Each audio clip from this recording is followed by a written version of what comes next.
Hey, good morning. It's Kirk coming to you from my Jeep. It's 9 o'clock in the morning on a Saturday here. I'm at the Dunkin' Donuts just going over to one of my properties this morning. I'm changing tenants and I have a bunch of tools in the back. I'm doing just a few handyman jobs. So like I always say, like real estate is about time, not timing. So I'm going to this property that was purchased about 16 years ago. It rented at the time for about $1,000 a month. It cost about $140,000.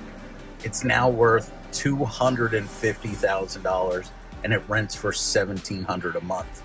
However, I've had many of these little trips, not a big deal, but certainly better things to do than just run out to rental properties in the morning. But these are the little trips that have helped me build some wealth and can help you build some wealth and cash.